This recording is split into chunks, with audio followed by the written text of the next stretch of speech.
5, versículo 1, eu quero falar sobre os gafanhotos do inferno e o fazendeiro. Eu quero falar na restauração financeira, restauração econômica. Essa noite eu quero falar sobre os gafanhotos do inferno e o fazendeiro. Diz a palavra do Senhor assim: e eles atravessaram o mar e foram para a região dos Gerazenos, ou Gadarenos em alguns casos.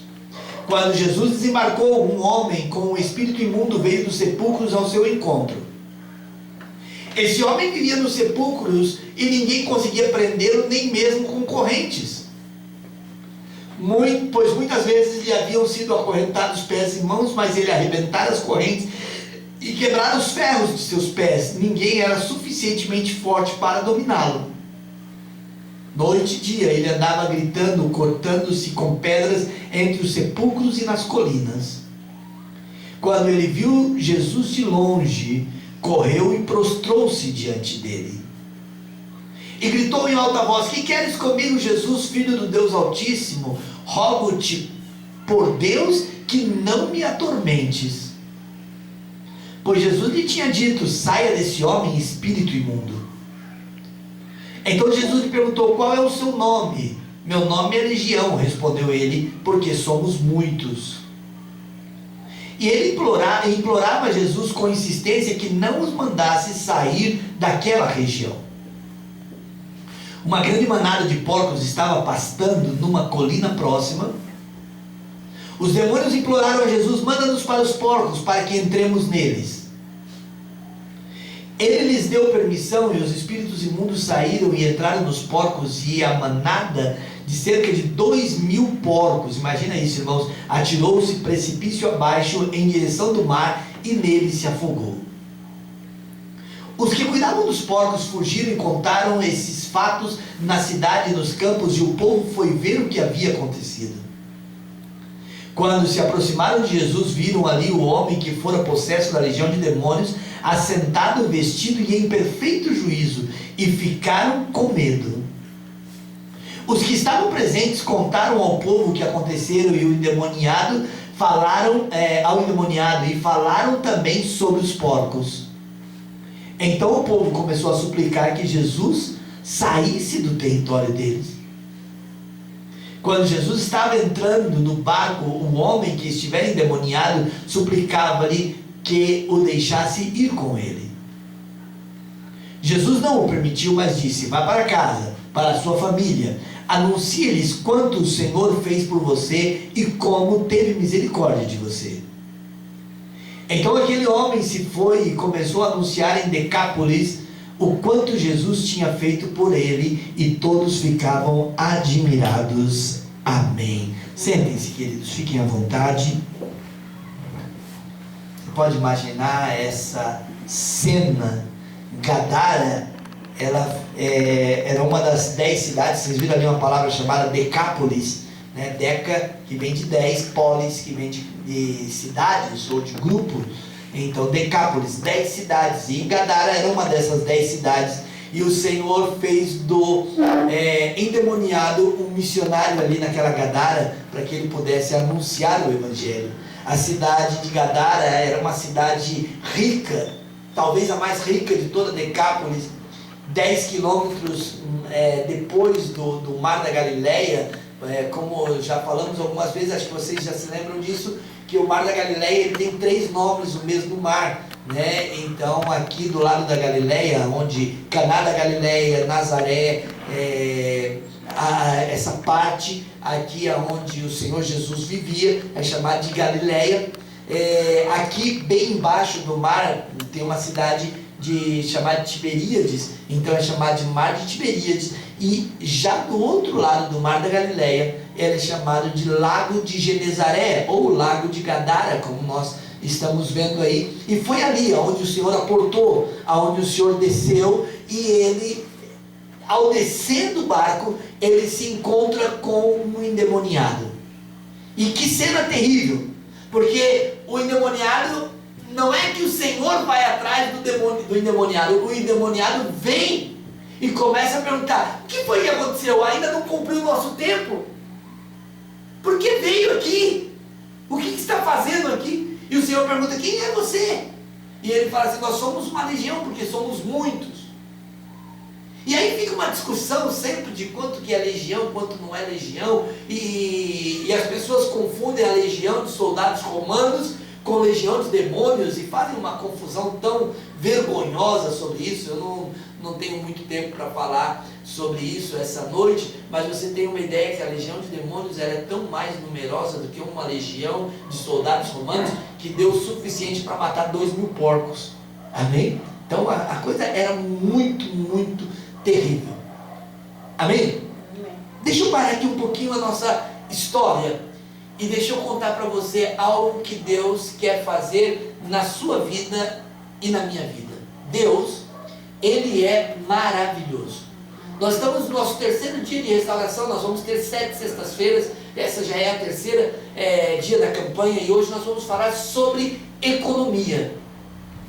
E há um problema econômico na sociedade, principalmente na sociedade brasileira, maiormente na sociedade brasileira, que é a grande dificuldade da gestão.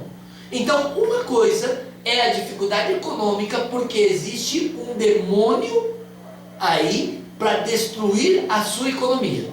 Isso é uma coisa. Outra coisa é a não condição ou a incapacidade de gerir aquilo que Deus coloca nas suas mãos. Isso é outra coisa. Amém? Nós não podemos colocar um problema econômico natural como se ele fosse espiritual, e colocar um problema econômico espiritual como se ele fosse natural. Cada situação tem o seu devido lugar. Primeira coisa, que Deus quer que você viva bem. Fala para o seu irmão assim: Deus quer que você viva bem. Você viva bem. Amém? Segunda coisa que é preciso aprender: a prosperidade não está se você ganha muito dinheiro ou pouco dinheiro. Eu conheço pessoas que ganham um salário mínimo e são pessoas prósperas. Aí você fala: mas como consegue, pastor? E são prósperos. Amém? Eu conheço pessoas que ganham 10, 12, 15 mil reais e não tem dinheiro para nada.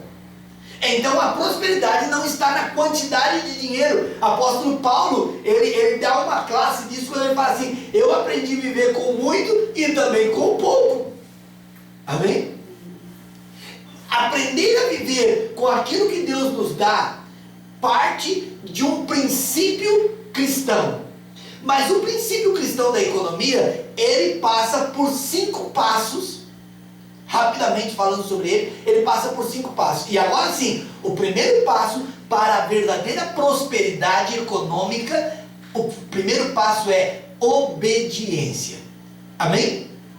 Se nós não tivermos condições, ou nós não tivermos vontade, ou nós não quisermos obedecer a Deus, à igreja, amém? Ao pastor, se nós não quisermos obedecer, nós não seremos prósperos, mesmo que tenhamos 10, 15, 100 mil reais no bolso, porque a desobediência leva ao abismo, e um abismo chama outro abismo. Amém? Amém, irmãos? Amém. O segundo passo para uma vida de prosperidade é ser ofertante na casa de Deus. Você sabe que hoje, quando nós falamos de economia na igreja, é um caso muito triste, porque o diabo ele usa a Bíblia para envergonhar você e envergonhar a mim também. Você que trabalha e quando chega o dia do pagamento, e aí a pessoa, daí você fala assim: ah, eu vou no culto hoje, e já vem um filho do diabo lá do inferno, ele brota do seu lado e fala: vai levar dinheiro pro pastor. Não é assim que acontece? E por que isso acontece? Porque isso realmente é bíblico. É duro talvez o que eu vou falar aqui para vocês, você vai falar: meu Deus, mas o diabo usa essas pessoas justamente dentro da Bíblia Sagrada, porque o dízimo, não a oferta, o dízimo, ele realmente, de acordo com a Bíblia Sagrada, nós lemos alguns textos, vamos continuar lendo daqui uns dias mais, o dízimo era realmente para o sustento do pastor ou do sacerdote. Era exatamente para isso. Por isso que as pessoas hoje na rua, sem saber, falam: vai lá levar dinheiro para o pastor. Por quê? Porque antigamente era assim. Hoje, lamentavelmente, nós não podemos fazer isso, porque a igreja não se sustenta. E por que a igreja não se sustenta? Porque nós não aprendemos a ofertar. Veja o problema sério. na economia? Nós não aprendemos a ofertar. Quantas vezes nós pegamos o bolso nosso e vamos ofertar? E daí, meu Deus do céu, eu tenho...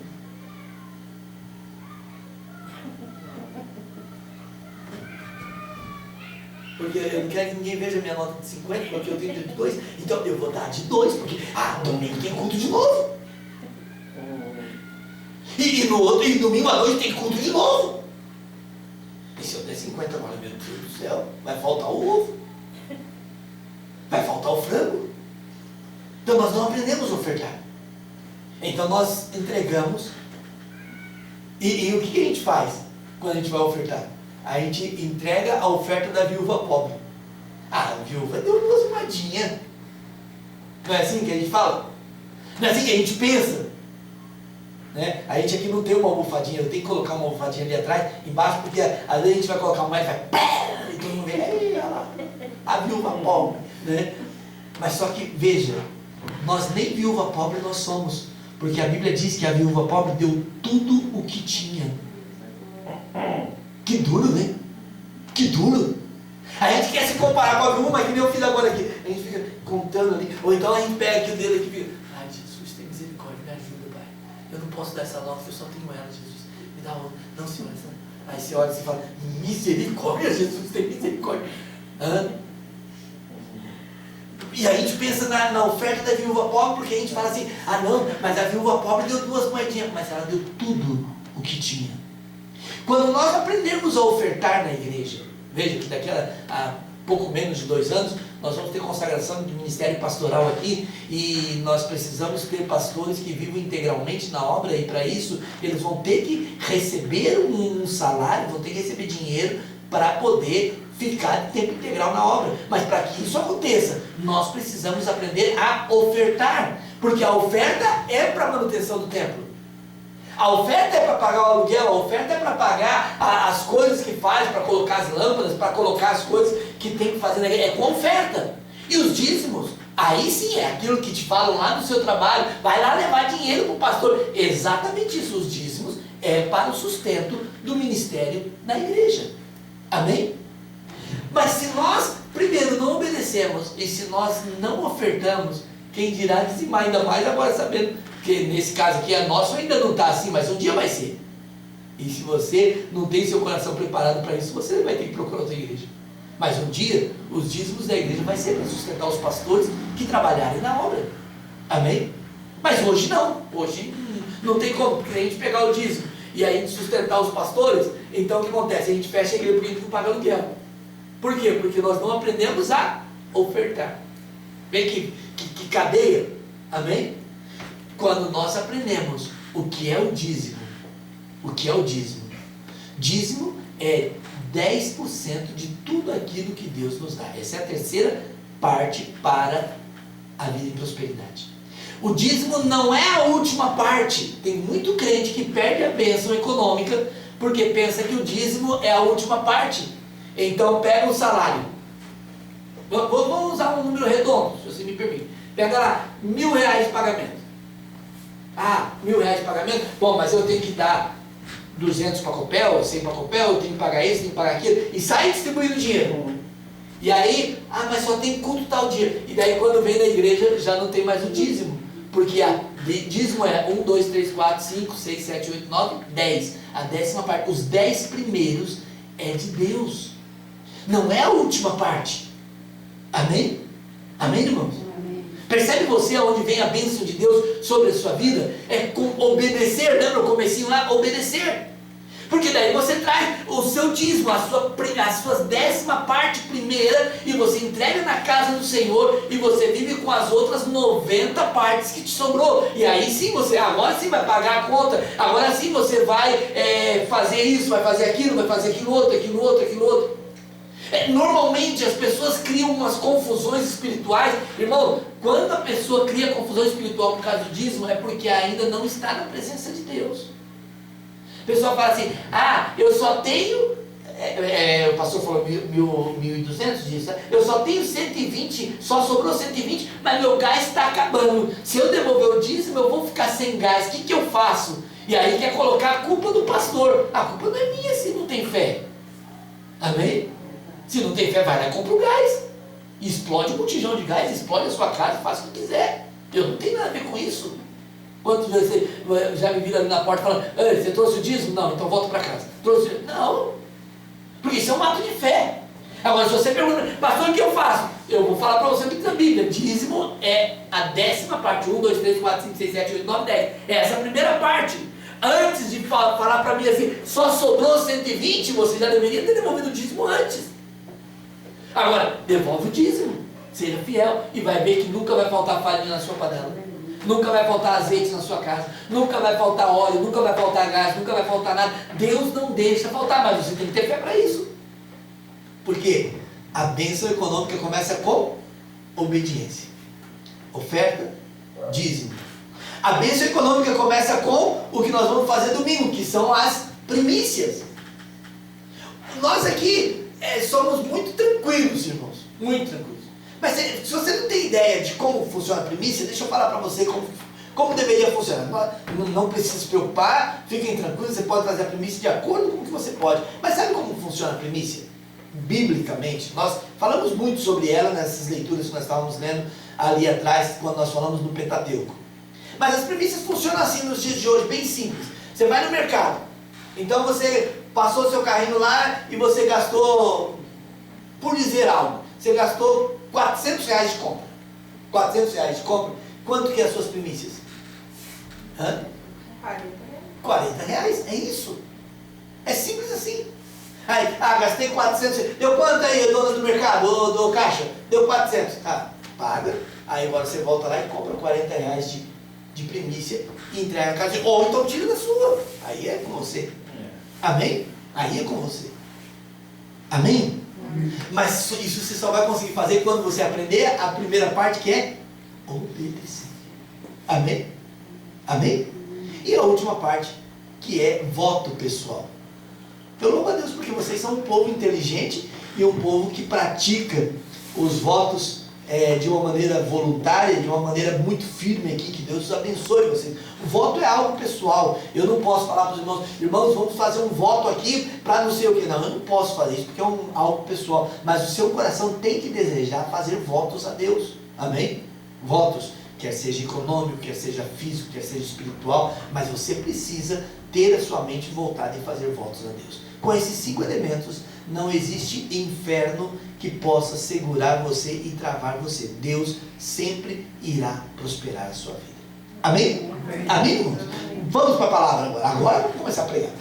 E agora o que acontece ali? O homem se encontra com o Senhor Jesus se encontra com aqueles demônios, e aquele demônio fala assim: não manda a gente voltar para lá não, porque essa era uma situação muito terrível. Os que estudaram a martiologia comigo sabem que eu falo sobre isso, sobre a ideia. Muitos pastores pegam um endemoniado e olham e falam assim: eu te mando para o meio das matas, para o meio do mar, e esse demônio que está ali, ele tem que obedecer, e ele vai para esses lugares. Só que aquele lugar já tem os demônios lá, então esse demônio aqui, ele vai para lá para ser castigado. Então o ideal é, quando você vai expulsar esse demônio, você tem que mandar ele para o lugar que ele veio, da onde ele veio. Tem que mandar ele lá para o inferno, lá na habitação de Satanás, para que o diabo cuide dele lá. Amém? E é uma situação. E era exatamente isso que ele falou: não, eu te rogo, não manda a gente voltar, manda a gente ficar por aqui mesmo, deixa a gente aqui na região. Esse lugar está bom para nós, é uma cidade próspera. Aqui tem metrô, aqui tem McDonald's, aqui tem tudo, aqui tá fácil para nós, deixa a gente por aqui. E aí o demônio falou: tem ali uns porcos ali, deixa a gente entrar nos porcos. E o judeu não chega nem perto de carne de porco, não chega nem perto. Então daí o Senhor permitiu isso. Eu estava fazendo umas contas rapidamente. Claro que essa conta minha aqui está desatualizada, essa mensagem minha está naquele livro meu, A Bênção de Saleá. Então está bem desatualizado, mas eu estava fazendo umas contas, uma certa ocasião, que cada porco ele custava em torno de 150 a 200 reais. 150 a 200 reais. Se nesse grupo tivessem fêmeas, um período de gestação de uma porca fêmea, de 112 dias. Então, em pouco tempo, o lucro seria absurdo. Para vocês terem uma ideia, sem nenhuma lucratividade, só o que valia os porcos já ultrapassava 300 mil reais. Já ultrapassava 300 mil reais. Os 2.000 porcos. Amém? Se você pensar que tinha uma porquinha ali, pensar que tinha alguma prenha, se pensar que tinha um leitãozinho, que tinha alguma outra coisa assim, que os valores poderiam oscilar, que o homem comprou mais barato e agora foi dando lucratividade. Então você imagina essa situação.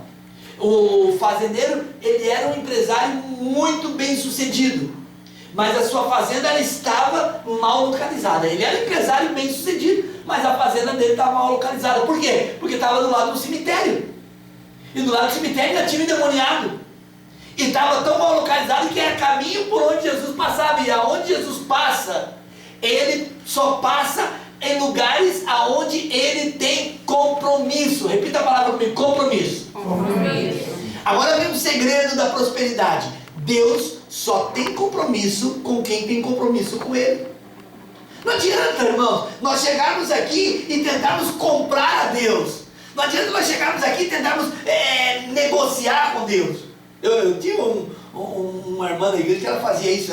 Às vezes que eu falava sobre prosperidade na igreja e a bênção econômica, então ela tinha que pagar a conta de luz amanhã, e ela falava: eu vou dar o dízimo então. E ela vinha, e ela devolvia, chegava aqui: Senhor, vê lá, esse dinheiro aqui era para pagar a luz, Jesus, eu vou devolver o dízimo, vê lá se vai me abençoar. Resultado, cortava a luz dela, porque Deus não tem um compromisso com quem não tem compromisso com Ele. Você quer ser abençoado? Quantos querem ser abençoados? Você quer viver uma vida próspera? Tenha compromisso com Deus, e aí Deus vai cuidar de você. Mas se hoje Deus tiver uma única bênção, vamos dizer que Deus hoje está economizando e Ele não está distribuindo bênção para todo mundo. A gente não pode cantar: eu vim buscar uma bênção, Jesus tem bênção para dar. Você que quer uma bênção, espera, Jesus vai te dar. Não, hoje a gente não pode cantar: Jesus só tem uma única bênção, e Ele está lá com a bênção, eu vou dar uma bênção. Para quem que Ele vai dar a bênção? Para quem tem compromisso com Ele, para quem é fiel, ou para quem não está nem aí com Ele? Para quem tem compromisso. Amém? Então, se Ele tem uma única bênção, Deus nunca só tem uma bênção, Ele tem bênção para todos. Deus vai abençoar a todos nós em nome de Jesus. Mas se Ele só tivesse uma bênção, então Ele ia procurar quem é verdadeiramente fiel, e Ele conhece, e Ele sabe, para poder dar a bênção para essa pessoa. Porque Deus continua só tendo compromisso com quem tem compromisso com Ele. Então, esse fazendeiro bem sucedido, esse homem trabalhava incansavelmente para que seu patrimônio fosse crescendo, crescendo, crescendo, mas ele não tinha compromisso com Deus. Ele não tinha acordo econômico com Deus, ele não tinha fidelidade com Deus, ele não podia, esse fazendeiro aqui de Gadara, ele não podia pegar o porquinho e levar lá no tabernáculo, porque o porco não poderia entrar no tabernáculo como oferta, ele teria que vender aquilo lá. E aí vem, irmãos, não caiam nesse conto do diabo, irmãos. É importante conhecer a Bíblia. Não cai nesse conto do diabo que as pessoas estão falando aí na internet, tudo. Dízimo nunca foi dinheiro, dízimo sempre era alimento. Isso não é verdade, irmãos. Isso não é verdade. Porque esse fazendeiro aqui, ele não podia levar os porcos como dízimo na casa de Deus, porque o judeu considera o porco como um animal imundo, então não poderia levar lá. Ele teria que vender o animal, e daí da venda ele teria que devolver o dízimo. Teria que a porquinha, o primeiro porquinho que nascesse, ele teria que vender aquele porquinho para ele poder levar como primícia, mas ele não poderia levar o primeiro porquinho. Então, isso que fala na internet, irmãos, sejam crentes de Bíblia, não crentes de internet. Isso que fala na internet não é verdade, não tem nenhuma base bíblica falando assim: isso era para aquilo ou para aquilo outro. Outros lugares você olha e fala assim: não, mas os dízimos era para sustentar as órfãos e as viúvas. A Bíblia não fala isso, irmãos. A Bíblia não tem essa base bíblica. Agora é lógico, é função da igreja sustentar aos necessitados. Isso é função da igreja. Amém? Amém? Muito bem. Qual era o sonho desse fazendeiro de Gadara? Vamos imaginar, vamos conjecturar. 300 mil reais em patrimônio. E acho que ele pensava assim: bom, o próximo ano eu vou ter mais porcos, então eu aumento meu número de empregados, eu posso comprar mais um pouquinho de terra, Talvez ele já estava de olho lá numa loja, procurando lá uma carroça mais moderna, para ele poder comprar, para que a hora que ele chegasse todo mundo visse ele naquela carroça bem montada. Se fosse nos dias de hoje, talvez ele já estava de olho lá na sede da BMW para comprar um carrão, porque ele tinha patrimônio para isso. Amém? Ele pensava, vou aumentar minhas propriedades e eu vou fazer tudo. E por quê? Porque esse não é o sonho de todos nós. Todos nós queremos melhorar de vida. Todos nós queremos prosperar. Todos nós queremos projetar. Se nós temos um pouquinho, nós queremos aumentar e aumentar. E isso é bênção. E você pode sonhar, e você pode desejar. Deus quer o melhor para você. Mas para que você possa, com ousadia, projetar o melhor para você, o que você tem que fazer? Você tem que ser fiel a Deus e tem que obedecer a Deus. Os gafanhotos do inferno frustraram o trabalho. Enquanto todos estavam sonhando ali em prosperar, enquanto estavam todos ali dispostos a caminhar, uma legião de demônios, muito mais que 7.000 demônios estavam ali. Só de porcos foram 2.000 que morreram. Estava ali destruindo a vida de um homem, carcomendo ele. Alguns textos relatam que ele comia cadáveres. Outros textos relatam que ele andava nu. Ele andava uivando, gritando. Ele pegava as pedras e com as pedras ele se cortava. Aqueles demônios estavam comendo aquele homem vivo. Era objeto de escárnio, era objeto de humilhação. Aqueles gafanhotos do inferno estavam destruindo ele. Aqueles demônios estavam fazendo. Se nós parássemos um pouquinho aqui e nós começássemos a olhar, será que não é exatamente essas coisas que acontecem muitas vezes na casa? E nós falamos, meu Deus, mas porque eu acabei de colocar um pacote de arroz aqui e já não tem mais nada? Senhor, eu acabei de comprar a carne e já vou comer de novo sem mistura. Por quê? Porque as coisas parecem que existe ali uma quantidade de gafanhotos destruindo. E você olha a sua conta de luz e cada dia mais alto. Você olha a conta de água e cada dia maior o valor que você tem que pagar. Cada dia mais e mais gente batendo a porta e cobrando, e insistindo, e pedindo, e falando. E você fala, meu Deus, o que acontece? É exatamente isso. É interessante nós pensarmos que Jesus passava por ali. E a disputa espiritual estava acontecendo do lado do Senhor Jesus. O Senhor Jesus passando por ali, desce do barco, começa a caminhar. Ele havia operado alguns milagres em Caná da Galileia, agora havia atravessado, e ali um jovem carregando uma quantidade de demônios sobre ele mesmo, carregando uma quantidade de situações, nu, ele vai parar diante do Senhor. Ele vai parar diante do Senhor, aquele jovem com aquela casta de demônios, e aí ele ordena, entra naqueles porcos. Vamos pensar um pouquinho. Se ao invés de fossem porcos, se fossem ovelhas, se ao invés desse patrimônio ser de um homem ímpio, fosse de um cristão, será que o Senhor Jesus teria permitido? Não, porque o Senhor guarda aquilo que é seu. O Senhor guarda o seu carro, a sua casa, os seus filhos. O Senhor guarda. Mas quando nós não temos compromisso com Deus, Deus não tem compromisso conosco. Então, nesse princípio, então o homem começou a olhar aquela situação. O Senhor Jesus começou a olhar aquilo e simplesmente entrega o patrimônio do fazendeiro e fala, ali tem porcos, vai lá e entra naqueles porcos. No versículo 13, a Bíblia é bem clara ao afirmar que Jesus permitiu, ele deixou que os porcos entrassem, que os demônios entrassem. 2.000 porcos endemoniados. Você imagina isso? Impressionante que toda a cidade ficou abalada, todo mundo ficou em desejo. Irmãos, se um endemoniado às vezes na igreja já assusta o povo, agora você imagina 2.000 porcos endemoniados. Você imagina isso? A gritaria, o desespero desses porcos, não havia controle. De repente, do nada, aqueles porcos que estavam ali fuçando algum tipo de lodo, algum tipo de lama, de repente eles levantam a cabeça, as suas orelhas ficam em pé e eles começam a grunhir e correr de um lado para o outro e dar cabeçada em um e outro e começam a se debater, até que se lança do penhasco e caem no mar. 2.000, não era uma coisa. Você já viu um animal endemoniado, irmãos? É a coisa mais terrível que tem. Se você nunca viu, não queira ver, é a coisa mais terrível que tem.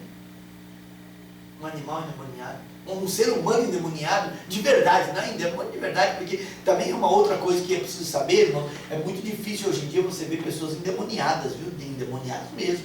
Existem muitas coisas aí que acontecem, mas acontecem. E é muito triste.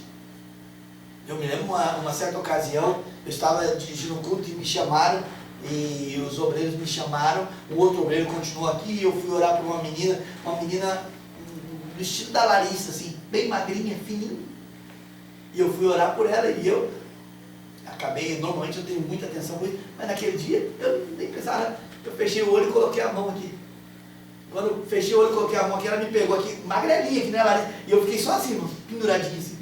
Aquela coisa assim, eu com medo de cair dali, e ela querendo pegar minha gravata e me puxar aqui assim, tamanha força que tinha aqui. É terrível.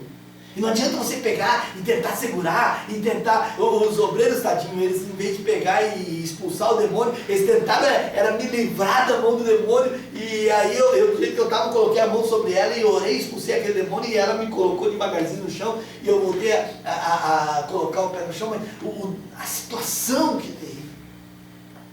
Agora assim, mas multiplica isso por 2.000. Multiplica isso por caos, por desespero. Toda a cidade começando a ver aqueles animais ali grunhindo e roncando. E um a um caminhando, e naquele desespero se jogando em direção ao mar. Você não vai ver porco indo para a água limpa, irmãos. Você não vai ver. Mas eles se jogando em direção ao mar e aqueles gritos desesperadores que se escutavam de longe, porque o texto que nós lemos, que as pessoas vinham e começavam, o que está acontecendo? E daí as pessoas começavam a contar, olha, esse homem mandou que os demônios do menino entrassem nos porcos, e aconteceu isso, e começaram a contar ao ponto que eles falaram assim, olha, sai de perto de nós, não fica aqui não, vai-te embora daqui. Porque foi aterrorizante, foi desesperador. Você consegue imaginar os empregados que estavam cuidando dos porcos, tendo que dar a notícia para o patrão? Patrão, você não sabe o que aconteceu. Você consegue imaginar isso? A quem iria processar? Ah, vamos processar esse tal Jesus aí, porque ele que fez isso. Não, ele não fez nada, os porcos foram com as próprias patinhas deles. Simplesmente ele autorizou, mas quando ele autorizou, não estava todo mundo ali, os empregados da fazenda não estavam ali no culto, eles estavam cuidando dos porcos. Então só se ouviu contar que o endemoniado estava curado. Só que a tragédia parece que se tornou mais importante do que a cura do endemoniado, do que a liberdade que houve para o endemoniado. Porque na nossa mente econômica, na nossa mente miserável que nós temos, o prejuízo econômico é mais importante do que a bênção que Deus nos dá. Deus tem nos dado vida, sim ou não? Amém. Deus tem nos dado paz, Deus tem nos dado graça, Deus tem nos dado pão de cada dia. Quantas bênçãos você poderia contar que Deus tem dado para a sua vida? Deus tem te dado condições nesse frio, de suportar o frio. Deus tem protegido você. Deus tem suportado você com a sua maldade que há no seu coração, e Deus tem tolerado você. Se fosse nessa época aqui, talvez vinha um raio lá de cima e tacava na cabeça da gente, mas Deus está suportando, Deus está cuidando, Deus está nos amando, Deus está tratando cada um de nós. Amém? Mas a gente só olha o prejuízo que a gente vai tomar. Se eu ofertar, eu fico sem me ofertar. Se eu dizimar, eu vou passar fome. Se eu trouxer primícia, eu não tenho nem comida para mim, eu estou esperando já chegar o culto de primícia para poder falar para o pastor e me dar um alimento. Se eu trouxer a primícia, aí vai faltar comida na minha casa. E aí nós simplesmente medimos dessa forma e sempre falta, e nunca tem, e nunca dá. Por quê? Porque o princípio é obediência. Amém? Amém, irmão? Amém. Na vida daquele fazendeiro, ele deixando a sua casa luxuosa e indo lá encontrar com os funcionários na beira do mar, e aquela quantidade de porquinhos tudo boiando, mortos, alguns que caíram no penhasco, não alcançaram cair na água, caíram e saíram rolando e morreram, e aquele mar de sangue, ali sendo destruído, e o homem simplesmente falando assim: o que aconteceu? E ele colocando a mão na cabeça: o que está acontecendo? Por que esse prejuízo? Por que isso está acontecendo na minha vida? Vamos parar aqui um pouquinho só e vamos pensar. Quantas vezes você já não pensou isso? Meu Deus, o que está acontecendo comigo? Meu Deus, aonde eu vou parar desse jeito? O que está acontecendo? E aí hoje você tem a resposta: é que Deus só tem compromisso com quem tem compromisso com Ele. É duro, né? É duro. Mas Deus quer que você seja próspero. Deus quer que você tenha dinheiro no bolso, dinheiro no banco. Deus quer que para você não haja problema econômico. Deus quer que você coma bem. Deus quer que você se vista bem. Deus quer que você tenha paz econômica. Mas para isso, você precisa ter compromisso com Deus. Caso contrário, não vai ter solução. Só tem um caminho. E qual é o caminho? Obedecer. A tragédia foi sem precedentes. Não havia como. Põe para mim, irmão, Salmo 78, versículo 46. Não havia como reparar aquele prejuízo, porque não ficou uma fêmeazinha ali, que ele falasse assim: olha, dessa fêmea vai nascer uns 10 porquinhos, quem sabe nasce mais uns 4, 5 fêmeas, e aí eu vou começar todo o meu patrimônio novo. Não havia mais como. Mas, não, Salmos 78. Capítulo 1. 46. 78, 46.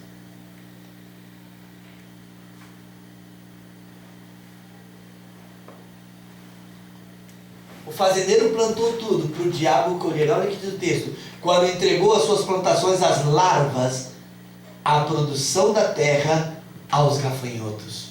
Salmo 78, versículo 46.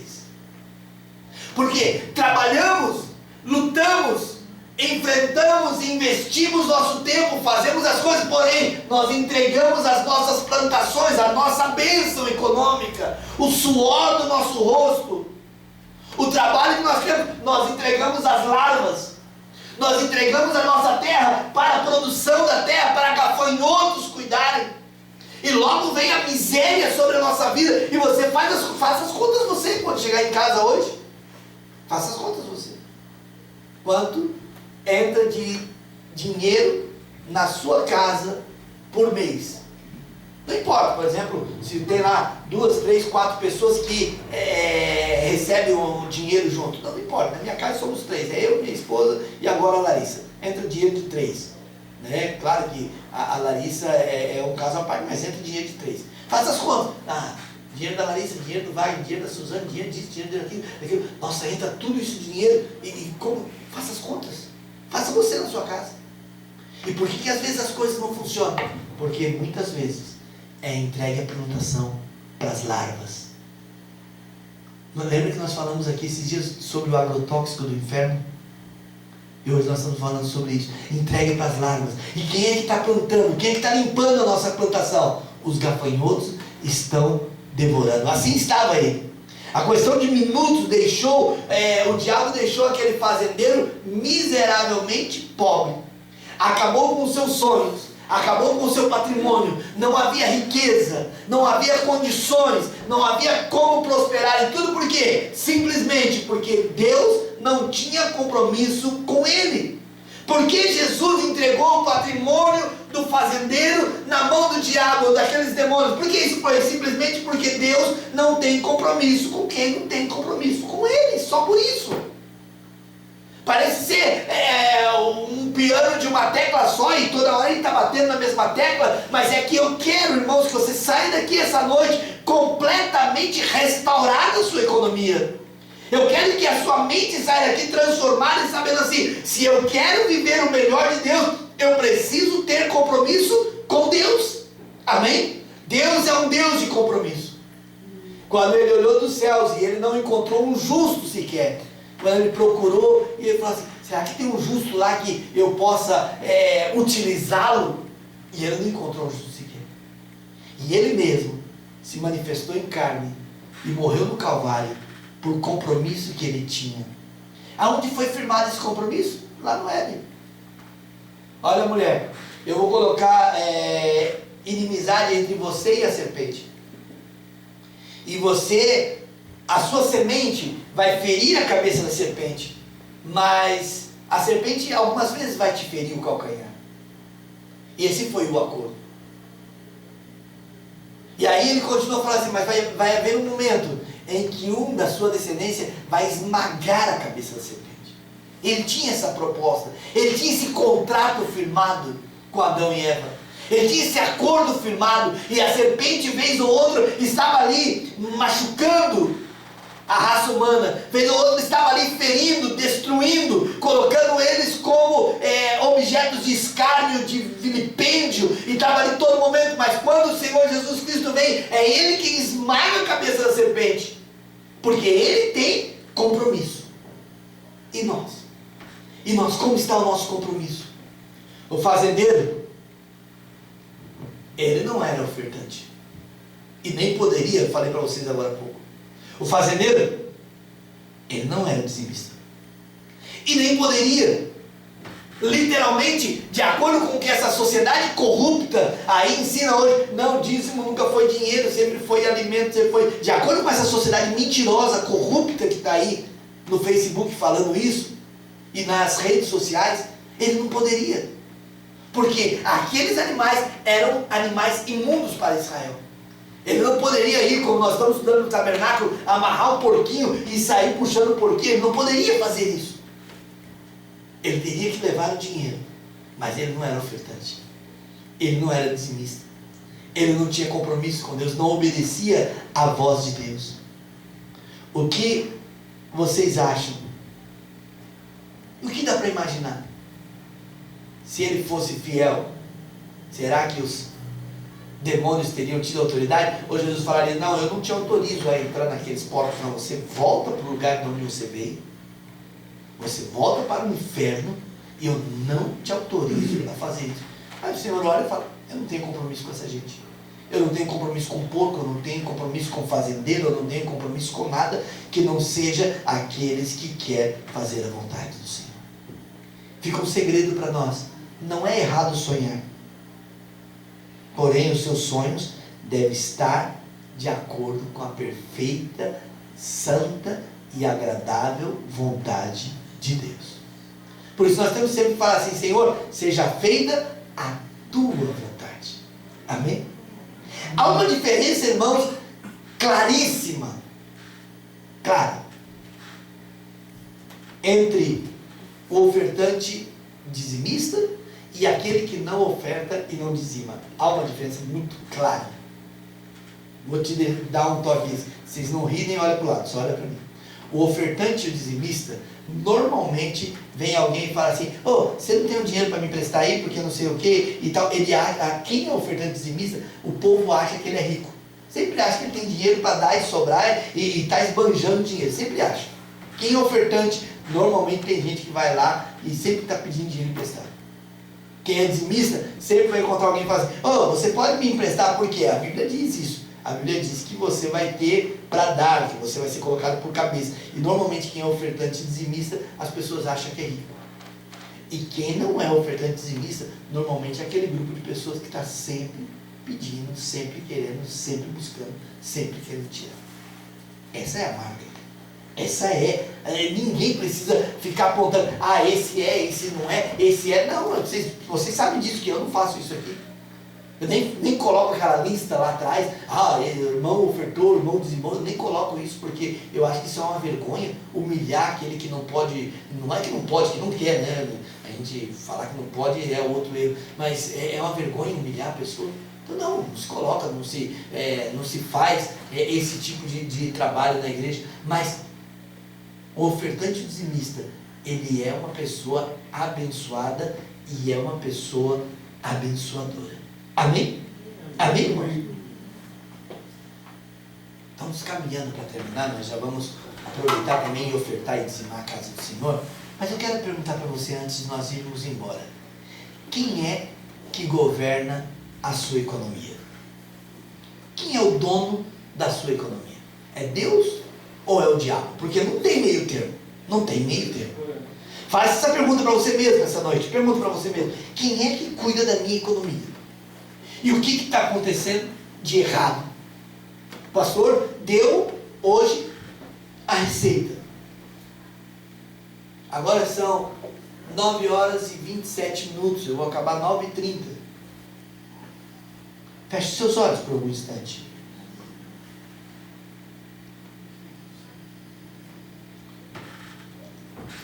Pensa comigo aqui. O que você tem de patrimônio? O que você tem? Não precisa falar, só pensa. Carro, casa, roupas. Eu sempre penso que quando falo de patrimônios, eu coloco meus livros lá, que estão lá na minha biblioteca. Pense um pouquinho. Quanto você tem de patrimônio? E se hoje, ou nesse exato momento, 9 horas e 28 minutos, o Senhor falasse assim, ó, eu quero que você abra mão de todo o seu patrimônio, você não vai ter mais nada a partir de agora. Qual seria a sua resposta para Deus? Qual seria? Se Deus falasse para você assim, olha, eu quero que você vá lá no ofertório e você coloca a chave do seu carro, entrega documento, pega a escritura da sua casa, pega tudo que você tem de patrimônio, seus celulares, as coisas de valor que tem, e coloca tudo no ofertório e deixa tudo aos pés do Senhor, e você volta. A partir de amanhã você não tem nada. O que você faria? Você entregaria? Ou ia falar assim, isso não é Deus, não. Como seria? Como seria com você? Bom, primeira coisa que eu quero te falar, não se preocupe, Deus não vai te pedir nada. Deus não vai te pedir nada. A primeira coisa. Agora, a segunda coisa, se o seu coração pensou aí, é difícil, hein, pastor? Então, a sua resposta já está aí, a sua finança pertence ao diabo. Amém? Se você pensou, pastor, é difícil, a casa também, pastor. Meu sapato, acabei de pagar R$100 de sapato, vou ter que dar também, pastor. Também, tudo. Pastor, mas a compra que eu fiz por mês, tudo. E se você colocou objeção, a sua finança não pertence a Deus ainda. Deus nunca vai te pedir, irmãos. Nunca vai te pedir. Talvez em algum momento você sinta no seu coração que o seu patrimônio está te afastando de Deus. Você queira dar, aí é com você. Talvez em algum momento você fale assim, olha, eu quero fazer como aquela mulher que nós pregamos na quarta-feira, eu quero fazer uma casinha para o homem de Deus, eu quero dar uma casa para Deus aqui no meu terreno. Aí é com você, mas Deus nunca vai te pedir isso. Isso sempre vai ser algo voluntário seu. Mas enquanto o seu coração estiver no seu patrimônio, você não pode simplesmente exigir que as coisas funcionem. Alguns anos atrás, deixa eu contar essa história para vocês, para nós terminarmos. Lá a Gazeta do Espírito Santo publicou uma mensagem a respeito de uma mulher que ela era espiritualista. E ela foi presa em Vitória porque a entidade que estava nela, que havia possuído ela, fez um pedido de uma oferta de sacrifício e ela ofertou o próprio filho em sacrifício. Incorporada, endemoniada, ela deu uma navalhada no pescoço do próprio filho, e a entidade não pediu um carro, não pediu a casa, pediu o maior valor da vida dela, o próprio filho. Em entrevista àquela mulher, ela disse simplesmente assim, eu não me arrependo do que fiz, apenas fui obediente à entidade, dei para ela o que eu tinha de melhor. Te lembrou o caso de Abraão e Isaac? Te lembrou? Então, por que, irmãos, perder a oportunidade de viver o melhor de Deus, sendo que a sua mente fica travada nas coisas que você já tem? O que você tem não é seu. Tudo pertence a Deus. Tudo. Você já parou para imaginar sobre isso? Coloca a sua confiança em Deus. Salmo 121, acho que diz isso, né? Eleva meus olhos para os montes e pergunto de onde me virá o socorro. E aí vem a resposta, o meu socorro vem do Senhor, que fez os céus e a terra. Salmos 20 diz que uns confiam em carros e outros em cavalos. Não coloque a sua confiança na sua própria força, coloque em Deus. Abraão pega o menino Isaac e fala, vamos lá, e coloca a lenha, e coloca o cutelo na mão do menino, e coloca o fogo na mão do menino, e estava ali o sacrifício subindo. E quando chega ali o menino pergunta, eu estou vendo o cutelo, eu estou vendo aqui a lenha, eu estou vendo o fogo, mas cadê o sacrifício? E o o que fala Abraão? Abraão não fala, é você vai morrer. Não, ele fala, Deus proverá para si. O que é o problema de Deus é o problema de Deus. O que é seu problema é seu problema. Deus nunca vai pedir o seu filho. Deus não vai pedir a sua casa. Deus não vai pedir o seu carro. Mas se você ouvir a voz do Senhor, não endureça o seu coração, porque Deus tem mais para te dar. Mais. Uma certa ocasião tem um pastor que eu estou dando aula para ele às quintas-feiras, às terças-feiras, lá de Minas Gerais. Ele ouviu um chamado e era um culto missionário, e a igreja estava construindo, eles têm um templo, o Bispo Clemaí tem uma igreja muito linda lá, em Ribeirão das Neves, em Minas Gerais, eu estive lá algumas vezes, e eles estavam construindo aquela igreja, e era um culto de missões, e o pastor estava pregando, e esse irmão, pastor Daniel, ele é eletricista, e ele trabalhava com o chevetinho dele, carregando as ferramentas dele, e ele sentiu no coração, porque naquele dia no culto de missões ele não tinha uma oferta missionária para dar, e ele sentiu no coração que ele deveria dar o carro dele para a obra de Deus. E ele chegou na esposa e ele falou, meu amor, eu estou sentindo, Deus está tocando no meu coração para dar o carro. E daí ela falou assim, olha, você faz o que você quiser, só que se lembra que amanhã você tem que trabalhar, e se é Deus, Ele vai prover, e se não é Deus, você está perdido. Tá bom. E ele ficou ali sentado esperando, e agora? Será que é Deus? Será que não é Deus? Será que é Deus? Será que não é Deus? E aquilo foi crescendo no coração dele, que ele saiu, e ele correu até a casa, ele pegou o recibo, assinou o recibo e parou o carro do lado do ofertório, que ainda estava em construção a igreja, parou o carro do lado do ofertório, e quando foi na hora da oferta, ele colocou a chave e colocou o documento. Ele pagava aluguel, e no dia seguinte, vai ele trabalhar carregando a mochila nas costas, pegando ônibus, e aquela situação toda. Para resumir a história, ele olhou uma chácara no centro, praticamente, de Ribeirão das Neves, bem próximo. Ele olhou a placa de vendas e ele foi lá e falou, pô, você me dá 3 meses, eu te pago à vista essa chácara. E ele não tinha nem carro para trabalhar. E o homem falou, eu te dou esse prazo de 3 meses, é sua. E fizeram o documento. E quando estava vencendo, irmãos, ele simplesmente vendeu a metade da chácara pelo dobro do preço. E aí ele pagou a chácara toda para o homem, não ficou envergonhado, pagou a chácara toda.